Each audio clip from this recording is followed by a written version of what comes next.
I met Isabelle briefly in Cannes, and we met again in Sao Paulo when I had my retrospective, and she had a photo exhibition, and on the same year, So we've met, and we talk about if she's been to the Philippines. I've asked her, and then she said she's been there 20 years ago when she was a lot younger, and I asked her if she wants to come back again to the Philippines and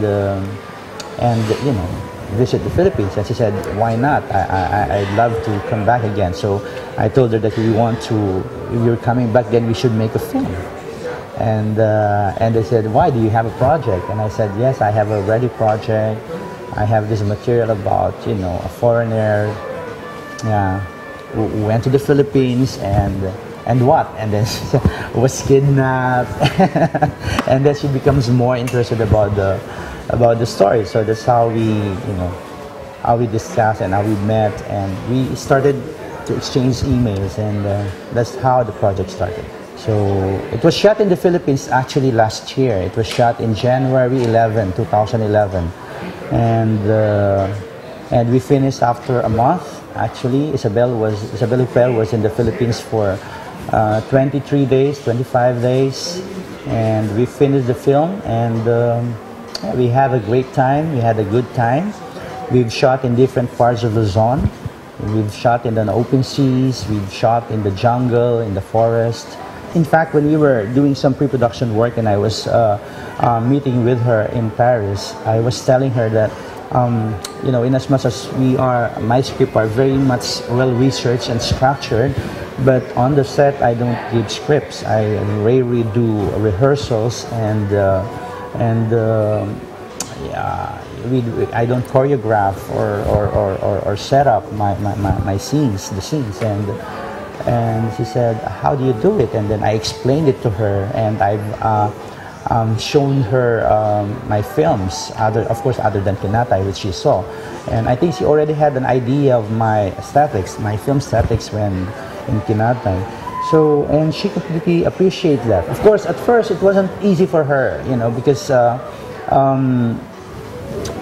she's been working with other filmmakers, great filmmakers in Europe and other parts of the world, and each filmmaker have their own style. But one thing great and one thing good about Isabelle is she's not only she's very passionate about her work, but she's very open, and she's a collaborator. She's a team player. So for me, that is very important, because I'd like all my actors and all my staff and all the artists involved in my project to be a team player. You have to exchange ideas, and you have to be open all the time, because I believe that every moment, every scene is should be open to ideas, and things could turn out great.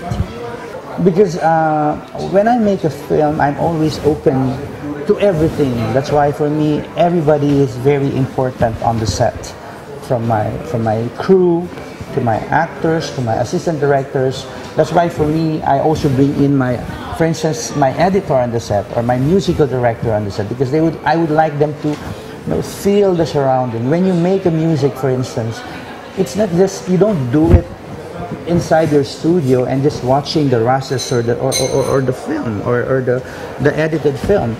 As for me, as a musical director, you should be able to feel the environment, the community where the film was shot, because you can have an inspiration there. You can have an inspiration, for instance, to the people, to the drop of the water, to the splash of the water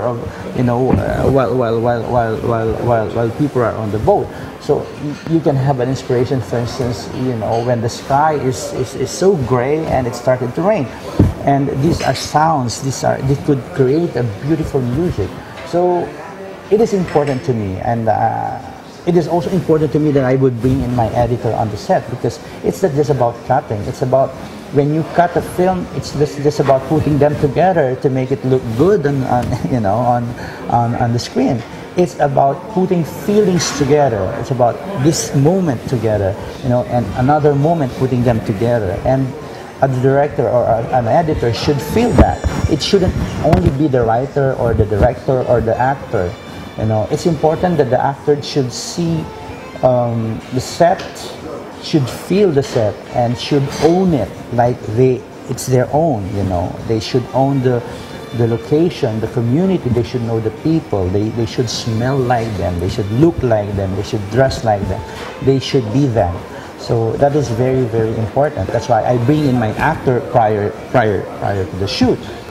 Captured as a very, very long pre-production stage, because we are working with, of course, with Isabelle and some staff, foreign staff, and this is so different from my previous films because we have to shoot in different parts of the Philippines. So the logistic is very, very crucial. So we have to, we have to make sure that everything is well prepared, everything is secured, and everybody is taken care of.